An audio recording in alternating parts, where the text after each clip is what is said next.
Hi guys, Blacksmith here. I'm making a video about UFC 304, some plays that I think are going to hit, maybe some to avoid, maybe some that may have value on. It's the UK at the moment, or I'm in the UK rather, and props haven't dropped. So I don't have odds for everything, but I've had a bit of a look on some of these over in American books, so I've got an idea because the UK lines are really similar. A lot of the books actually just copy the books over there. The books over here copy the Americans' line. So I'm going to run through some plays that I think, or some obvious plays or obvious mistakes. I'm gutted that I can't be there this year. I've been to the last couple of events in the UK. They've been amazing. Looks like to me there are some favourable matchups going on with the British fighters. We all know that they want to put on a good show. They want to hype the crowd up, so they want to give them wins. But I mean, most of the British fighters are favourites, if not all of them. There's maybe like one who's a dog. So it looks like it's going to be a big night. Everyone's going to go crazy, but there may also be some fade spots available. So the main fights I was looking at have been Parkin and Bretsky. Bretsky's he's never going to be a fighter, and none of his performances have shown that he's going to be someone who's going to be at the top of the division. Mick Parkin, however, you'd say the same thing about him. He's looked okay in his last few fights. Against Usman, he did quite well. Usman's a bit of a weird fighter because, yes, he's big and powerful, but we've just seen in his last couple of fights, he lacks explosive ability. He has this style where he can just grind out decisions, but I think he's getting a bit exposed against the better fighters of the division. Mick looks okay against him, but he didn't really do as well as expected. If you look at Usman's last performance, and then you'd go back and he fought Mick again, you'd probably think Mick would hurt him a lot more. So this fight's probably closer than a lot of people realise. I actually put him into a double, but I got Mick at over 1.50 decimal odds, so like minus 250. He's at 1.36 now, which is insanely low. I don't think there's much value left there. Maybe put in that with the over though, because even though I could see him get a finish, he's got quite a safe style. He takes his time, so you could pair that with the over when the odds come out, and you could get some good value on that. Sam Peterson against Kiefer Crosby next. Crosby just isn't UFC level. Peterson should beat him and should get a finish. Odds are again very, very low. You could maybe double that up with something else because it's quite a safe play. Makayev and Cap. So Manel Cap, I like him. He's an interesting fighter to watch. He's got kind of a unique style, but I don't think it's a good style for Makayev, because Makayev wants to get hold of you, he wants to wrestle, he wants to assert his control over you, and then that makes the striking harder because you're worried about the shot, you're worried about the grappling, the clinching, and Makayev is good enough with his hands that he can mix it in. So Makayev is someone I would be looking to bet. He's at 1.62 decimal odds though. Again, line's been bet down. I tipped this out at I think 1.87, I think it was. I could be wrong, it might have been a bit lower. And I think there was good value on that. Now there's not. Maybe by decision. I don't think he'll finish Cap. I could actually see him getting a finish. Last fight, Makayev had an illness and he basically ground a decision over Perez, who's a difficult fighter to beat. And it was quite a big step up for him. So when he's in full physical health, maybe there's a chance that he'll get Cap's back as Manel Cap goes to stand up, especially if he knows he's behind in the fight. He may start taking chances to try and get to his feet, and that's when he may be caught in transition. But Makayev is a bit of a decision machine, so the safer bet would be to take him by decision. Don't know what the odds are, they're not released yet here, so I can't say if it's good value or not. But in terms of a prediction, that could be something you could look at, or pairing the money line with the over 1.5 to boost the odds a bit. Bukauskas and Prachniow, I don't have too much to say about this, I've not tape studied it yet, but everyone seems to be on Bukauskas, and I think Prachniow is actually capable of winning. I think this fight could be close, and I think it could go the distance as well, so this could be a dangerous fight to bet if you're going to be on the favourite. If I had to pick, I would say Bukauskas, but Prachniow definitely live, and at the moment he's a 2.30 decimal odds, so plus 130 favourite. So there is some value on him, and especially by decision, you probably get quite high odds, I'd imagine. The other fight I want to talk about, McCann and Bruna Brazil.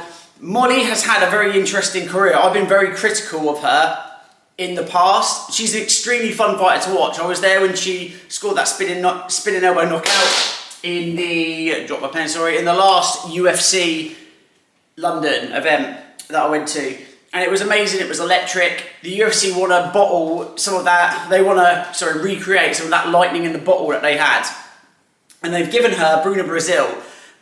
Bruna isn't a bad fighter at all, but she likes a slower pace. She likes a methodical approach, pacing herself, and I think that's going to be her downfall. Molly looks really good as well at this weight, and I think losing by armbar twice in a row to her, I think was the best thing that ever happened. And you know what? She came back and reinvented herself. I didn't think she was going to do that.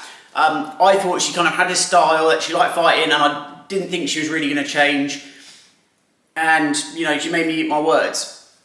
And I think part of her, I think there is a big element to her, a big competitive spirit, and you see this with people at a very high level, you know, very high performing athletes. They hate to lose, and to lose by armbar twice in a row sent her on this journey where, you know, she started grappling.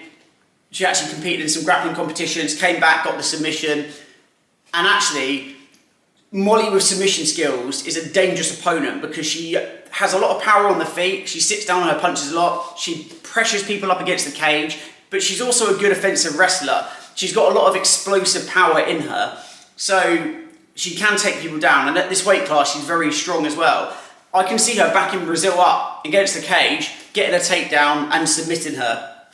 That's something I can see happening. I think you get about plus 200 from what I saw in the books over in the States. Don't know if that's very good value for a win by decision. I would want a bit more. Maybe you could go round 2 or round 3 to increase that, because I think Brazil can survive for a round. And this could be a decision as well. It's women's MMA at the end of the day. But I think Molly is going to empty the tank in the UK. You know, she's going to go for a finish. So she obviously is capable of winning by knockout, but I just have a feeling that she still has a bit of a chip on her shoulder and a point to prove. And I can see her dropping Brazil or hurting her, then going in for a takedown, because Molly does do this when she hurts her opponents. She does like going in for a takedown because she's so explosive, she can just dump them, and she can pass guard with the takedown as well. So I like her here. I think it's a very good matchup. There's not much value on the money line. Again, in VIP, we got this way higher, but right now it's down at 1.28, not much value there. So I like the submission or by finish. Those are probably the more interesting ones, but I wouldn't go crazy on it, to be honest. So next you've got Wood and Pineda. Big fan of Nathaniel Woods. I've met him before. Someone I used to work with or used to work for manages him, and I got the chance to go to breakfast with him and meet him a few times. Really nice guy, very professional as well. Takes this career, his fighting career, extremely seriously, and it shows in his results. He is a phenomenal striker, very good jiu-jitsu as well. He's just a very great, well-rounded fighter, but his striking really is where he excels. He's moved from bantamweight to featherweight. He says he feels a lot better at this weight class. I think the way he described it when he fought there, it was like he was in the Matrix. He could just see everything coming, and he was just so fast, and you can see that. He was landing strikes at will, but he got dropped, and he is still a bit undersized. So there are fighters like this who, they're not quite big enough for one weight class, but then at the other, they're so depleted, they feel like they can't perform to their best. And it's a constant battle between coaches and fighters trying to find the sweet spot. He is someone who probably, his ideal weight to fight at would be about 140. I think he can still be competitive with the best in the division at featherweight. It's just he hasn't got as much power. From a betting perspective, that means I like the overs in Nathaniel Wood fights. I think the over is I think it was at minus 160 when I looked at it, so I don't know what that is in decimal odds. Probably going to be like 1.6 or something. I like that, and you can combine it with Wood, but his money line is very juiced as well. Pineda's a veteran, should be able to put up a good fight, and like I said, with Wood, he got dropped in his last fight. and there is going to perhaps be a size discrepancy whenever he's in there, so he may be liable to getting dropped, and you may get a referee who's a bit overzealous. Probably not going to happen in the UK, and they may stop the fight early when that happens if he doesn't recover or if there's not the right body language, so it's always a dangerous thing. But I think Wood plus the over would probably be a good result. I think he may go for a finish in this fight, so I don't know about the decision, but I would go him plus over 1.5. Arnold Allen against Giga Chikadze. I love Allen, really fun fighter to watch, really nice guy as well, just like Nathaniel, you know, very humble, professional characters. Giga is a dangerous fighter though. I think he is one of the more live underdogs on the card. Allen, I don't know if I see him getting dropped with a body shot, with the Giga kick, but Giga can drop anyone with that. And if you get hit in the right spot, you're just going to drop. There's nothing you can do about it. So, in terms of like the size as well, I mean, Allen is pretty big for the division, but so is Giga. So I think this could be a situation where I wouldn't want to lay my money, to be honest. If I was going to be on here, I'd want to be on the Giga Chikadze side, maybe even by finish as a higher odds long shot. I don't know what the odds are again, but they should be pretty high because his money line's 3.40 plus 240. So maybe that's what you could look at as a long shot, or Allen late stoppage perhaps, you know, around 2-3 finish if you were looking at that. And that's kind of how I would play it. Bobby Green and Paddy Pimblett. This is such a hard fight to break down. I was just saying to the football tipster, you know, in my VIP I've got a football group which is absolutely smashing it, by the way. I do football bets, but I actually got a tipster who was one of my VIPs. We got talking, and he just ended up being incredible. As soon as I saw the plays he was making and the money he was making, I just partnered with him straight away. And he's on a crazy run. His results are so good, I haven't been able to post them because it just looks too good to be true. And I don't want people to think that this is a service, the service that I have is posting unrealistic results. But just for example, on Saturday, he had a 13-1 bet, and he bet 3 units on it that won. So he won like 36 units in that one play. Same night, so about an hour or two later, he had a 22-1, or I think 21-1, sorry, 22 decimal odds, 21-1 play hit that he had 2 units on. So he banked like 60 units in the space of a couple of hours. Over that weekend, he made something like, I don't know, 58 units profit in the end. So he's absolutely smashing it. He is not an MMA capper, but he did have a win last week, a big parlay that won with Steve Garcia via KO in. And he was asking me about this fight, Paddy and Bobby Green. He said, I've been trying to tape study. You know, I feel like Paddy should win. And I said, it's very hard to anticipate, because if I were to look at their skill sets in isolation, I would say Bobby should win this fight. He's got very good takedown defense, good defensive wrestling. He's a veteran. Veteran strikers are hard to take down because they've drilled takedown defense for so long. Paddy is going to have an advantage though here, a few different advantages. Youth, size and strength as well, and the judges. You know, we know what happened last time when he fought Gordon. He got the judge's decision when he probably shouldn't have. I think Green is probably a bit small as well. I think he can hurt Paddy, but can he finish him? I think Paddy may be the sort of person who ends up being able to fight through it. If you had a gun to my head, I would actually say Bobby Green wins by finish. I just have a feeling it's not going to happen. So I think more than likely what I'm going to do, I'm probably going to make some long shots with this fight, either way. And I'm probably going to pair either a result with something else as a hedge, and they're going to be big odds, and hopefully they're both, or one of them, sorry, will cash and will make some good profit. But it's a very hard fight to predict. Paddy is a very strange fighter. You know, I don't think he's got the stand-up skills to handle Bobby at all, but I feel like he may be able to drag him down and just control him against the cage, and I think it may be a boring decision, and Bobby to do everything he can to not let that happen. If this was a year or two ago, I probably would be betting big on Bobby. So he's at a point in his career now. He looked very good in his last fight against Jim Miller, but just hard to know how he's going to look against someone who's in their prime, getting better. Even though Paddy's not looked great in his last few fights, it'll be one of the more entertaining fights on the card, I'm hoping. but I'm going to say Bobby gets it done. I'm going to go against the grain. A lot of cappers are saying Paddy's going to win. I'm going to say I think Bobby drops him and gets the finish and avoids the takedowns. Aspinall Blades, I was there last time for the fight. It was such a big disappointment. I was backing Tom, but I was very nervous for him in that fight. I was so nervous because Blades is a great wrestler. British fighters have always had problems against American wrestlers. Now that we've got like a year or 2 years later, whatever it was, Tom's obviously the interim champ, looked amazing. We've seen how good he is, and I think he will be prepared. I think it'll be hard to take him down. And also we've seen Blades look a bit chinny.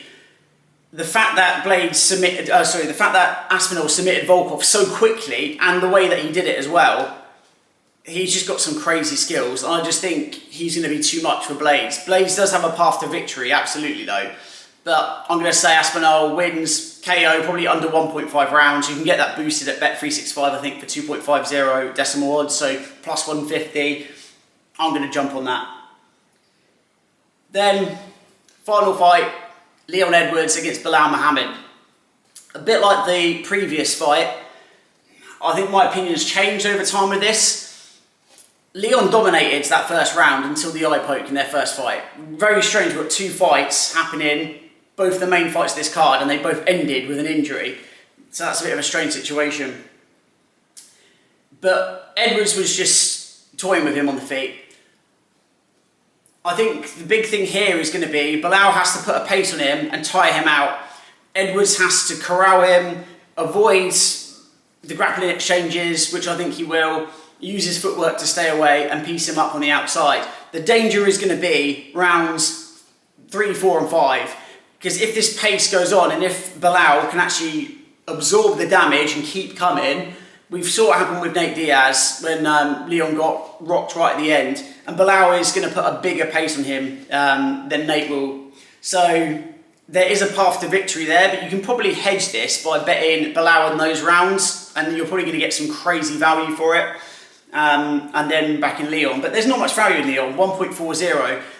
I think by decision he's like 2.00, but if you look at the first fight and you see how much he was piecing Bilal up, you've got to think Bilal is not going to be able to handle that for 3 rounds. You know, he was landing high kicks on him, he was using his kicks quite heavily, and timing punches very well. If he does that, he's going to drop Bilal. So it just depends, can Bilal avoid the power shots? And Bilal was walking into them as well, so even more power, less energy needed for Leon to hurt him. So I'm going to say Leon gets it done inside the distance as well. Probably wouldn't put a lot of units on it. I can definitely see him winning a decision, but I think he's going to get a finish. And I think if he doesn't get a finish, he's going to be very vulnerable in the later rounds. And I think that might be a reason why he works the finish. Or he'll pace himself more, but we'll see. Bilal's not really going to let you pace yourself. But that's my personal opinion. That's what I think. I missed some of those fights, some of the fights out on the card, but I just wanted to give a rundown of some of the ones I'm looking most forward to and that I've got the biggest opinions on. Let's see what happens, guys. Join the group. I've got the free group below.